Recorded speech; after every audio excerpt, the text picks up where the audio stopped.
కేసీఆర్ గారు 16 పార్లమెంట్ సీట్లు ఇవ్వండి, మనం కేంద్రంలో ఈ సంకీర్ణ శకంలో ఒక నిర్ణయాత్మకమైన పాత్రలో ఉంటామని తెలంగాణ ప్రజలకు అపీల్ చేసినప్పుడు ఇక్కడ ఈ రోజున్న ముఖ్యమంత్రి రేవంత్ రెడ్డి గారితో సహా చాలామంది మాట్లాడినారు.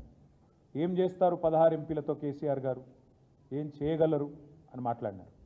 ఇవాళ ఏం జరుగుతుంది అంటే 16 ఎంపీలు వచ్చిన తెలుగుదేశం పార్టీ, 16 ఎంపీ సీట్లు సాధించిన తెలుగుదేశం పార్టీ ఇవాళ తనకొచ్చిన నిర్ణయాత్మకమైన పాత్రతో వైజాగ్ స్టీల్ ప్లాంట్ ప్రైవేటీకరణకు అడ్డుకట్ట వేయగలిగింది, ఆపగలిగింది. వైజాగ్ స్టీల్ ప్లాంట్ ప్రైవేటీకరణ ఈరోజు 16 ఎంపీలతోనే ఆగిపోయింది. కానీ అదే 16 ఎంపీలు ఇక్కడ చెరి 8 చొప్పున బీజేపీ కాంగ్రెస్కి ఇస్తే ఏం జరుగుతున్నదంటే రేపు స్వయంగా బొగ్గు గనుల శాఖ మంత్రి గారు హైదరాబాద్లోనే వేలం పెట్టి మన బొగ్గు గనులను ఇవాళ బహిరంగ మార్కెట్లో వేలం వేసే ఒక దుర్మార్గమైన ఒక కొత్త పద్ధతికి శ్రీకారం చుట్టబోతా ఉన్నారు. ఇది ఆనాడు ముఖ్యమంత్రిగా కేసీఆర్ గారు రాసిన లేఖ. 2021 డిసెంబర్ 8 కేసీఆర్ గారి లేఖ ఏమని, సింగరేణి అనేది ఒక ప్రభుత్వ రంగ సంస్థ. గతంలో బీహార్లో చెస్నా అనే ఒక ప్రాంతంలో మరి ఆనాడు ఒక ప్రమాదం బొగ్గుబాయిలో జరిగితే అక్కడ 100 మంది కార్మికులు చనిపోతే ఆనాటి అప్పటి ప్రభుత్వం, కేంద్ర ప్రభుత్వం ఒక నిర్ణయం తీసుకున్నది. ఏమని, మరి భవిష్యత్తులో బొగ్గు గనులన్నింటినీ కూడా పబ్లిక్ సెక్టార్ అండర్టేకింగ్స్కి అప్పచెప్పినట్టయితే రక్షణ చర్యలు కానీ ఇంకోటి కానీ తీసుకుంటారు జాగ్రత్త. కానీ ఒక విధానపరమైన నిర్ణయాన్ని ఆనాడు 1975-76 ప్రాంతంలో అప్పటి కేంద్ర ప్రభుత్వం తీసుకోవడం జరిగింది. దాన్ని ఉటంకిస్తూ కేసీఆర్ గారు ఉత్తరం రాసినారు.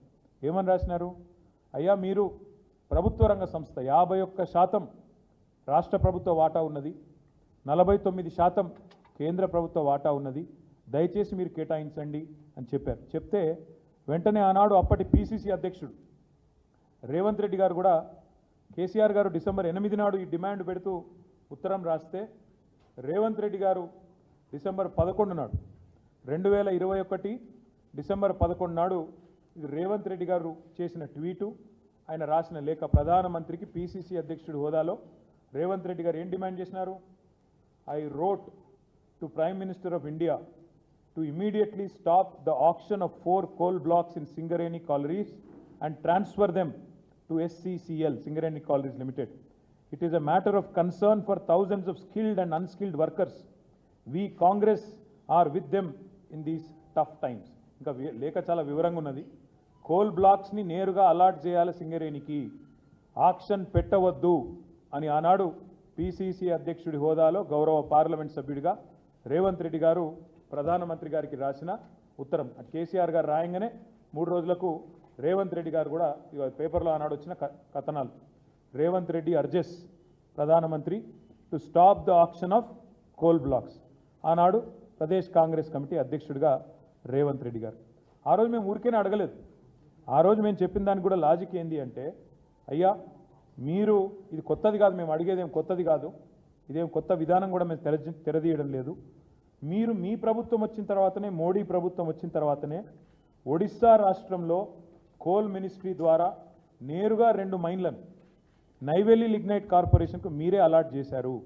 ఏ ఆక్షన్ లేదు, ఏ టెండర్ లేదు, డైరెక్ట్గా పబ్లిక్ సెక్టర్ అండర్టేకింగ్ కాబట్టి మీరే ఒరిస్సాలో 2 గనులను నైవేలి లిగ్నైట్కి అప్పచెప్పినారు. ఇది 2016 సంవత్సరం. ఇది 2016 ఫిబ్రవరి 23 క్లియర్గా రాసింది చూడండి. Coal ministry allots 2 mines to Neyveli lignite corporation. ఇవన్నీ కూడా మీకు నేను ఇస్తాను. తర్వాత దాంతోపాటు మోడీ గారి సొంత రాష్ట్రం గుజరాత్లో ఒక పబ్లిక్ సెక్టర్ అండర్టేకింగ్ కాదండి, అక్కడ 2 పబ్లిక్ సెక్టర్ అండర్టేకింగ్లు ఉన్నాయి. ఒకటి గుజరాత్ మినరల్ డెవలప్మెంట్ కార్పొరేషన్, అదేవిధంగా మరొకటి Gujarat industries power company limited.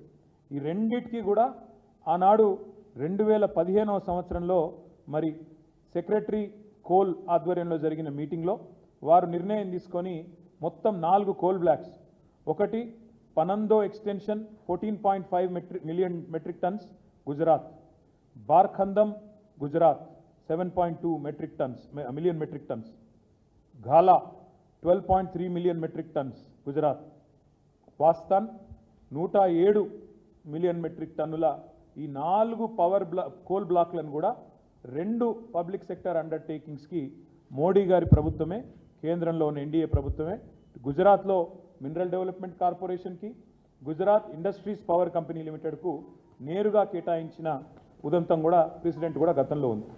ఒకవైపు ఒరిస్సాలో అక్కడ నైవెలి లిగ్నైట్ కార్పొరేషన్కు 2 కోల్ బ్లాక్లు, గుజరాత్లో 2 పబ్లిక్ సెక్టర్ అండర్టేకింగ్స్కు 5 కోల్ బ్లాక్లు కేటాయించినారు. ఇది చూసిన తర్వాత భారతీయ జనతా పార్టీ తమిళనాడు శాఖ అధ్యక్షుడు అన్నామలై గారు, ఆయన స్వయంగా ప్రహ్లాద్ జోషి అని ఆనాడు కేంద్ర మంత్రిగా ఉంటే ఆయన దగ్గరికి పరుగున పోయి, అయ్యా మరి అక్కడ గుజరాత్లో చేసినారు, ఒరిస్సాలో చేసినారు, తమిళనాడులో కూడా మరి ఈరోజు మీరు ఏదైతే ఆయన చేసిన ట్వీట్, ఇది ప్రహ్లాద్ జోషి గారు చేశారు ట్వీట్ ఏమని, బీజేపీ అధ్యక్షుడు తమిళనాడు అన్నామలై నా దగ్గరకు వచ్చినారు, ఈ rush to call upon me in Bengaluru with request to exclude 3 lignite mines from auctions in 7th tranche. 3 lignite గనులు తమిళనాడు రాష్ట్రంలోని వాటిని మినహాయించండి వేలంపాట నుంచి అని చెప్పి బీజేపీ రాష్ట్ర అధ్యక్షుడు వచ్చి నన్ను రిక్వెస్ట్ చేస్తే నేను ఆ పని చేసి పెట్టినా అని చెప్పి ఇది ప్రహ్లాద్ జోషి గారు స్వయంగా పెట్టిన ట్వీట్. అంత ఎందుకు చెప్తా ఉన్నా అంటే ఇక్కడ విషయం చాలా సింపుల్. ఈ డిమాండ్ కొత్తది కాదు మాది. అదేవిధంగా కాంగ్రెస్ పార్టీ బీజేపీ యొక్క నాయకత్వాలు, దేశవ్యాప్తంగా ఉన్న నాయకత్వాలు కూడా వాళ్ళకు కూడా ఈ విషయంలో స్పష్టత ఉంది. ఏమని, అవసరం ఉన్న కాడ, ఇబ్బంది ఉన్న కాడ గతంలో ఇచ్చిన ఉదంతాలు కూడా ఎన్నో ఉన్నాయి. ఇంతకుముందు నేను చెప్పినట్టు చెస్నా ఉదంతంలో కూడా ఒక స్థిరమైన విధానపరమైన నిర్ణయం కూడా అప్పటి కేంద్ర ప్రభుత్వం కూడా తీసుకొని ఉన్నది.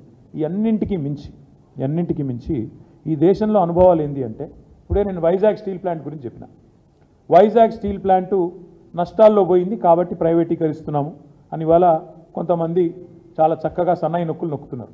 ఎందుకు పోయింది వైజాగ్ స్టీల్ ప్లాంటు నష్టాల్లోకి అంటే ఇది కారణం. ఎందుకు అంటే బైలదిల్లా అనే ఒక గని ఛత్తీస్గఢ్లో ఉంటుంది. దాన్ని మాకు క్యాప్టివ్ ప్లాంట్ కింద కేటాయించండి అని వైజాగ్ స్టీల్ ప్లాంట్ అడిగితే దాన్ని కేటాయించకుండా దాన్ని అదానీ గారికి ఆక్షన్లో అప్పచెప్పింది కేంద్ర ప్రభుత్వం. ఏమైంది దానివల్ల? వైజాగ్ స్టీల్ ప్లాంటు ఒక గని లేకపోవడం వల్ల, క్యాప్టివ్ గని లేకపోవడం వల్ల, ఎందుకంటే వైజాగ్ దగ్గర ఎక్కడా కూడా దగ్గరలో 100 కిలోమీటర్ల దూరంలో కూడా ఎక్కడా కూడా నిజానికి గనులు లేవు, ఐరన్ ఓర్ మైన్స్ లేవు. Nearest is Bailadila.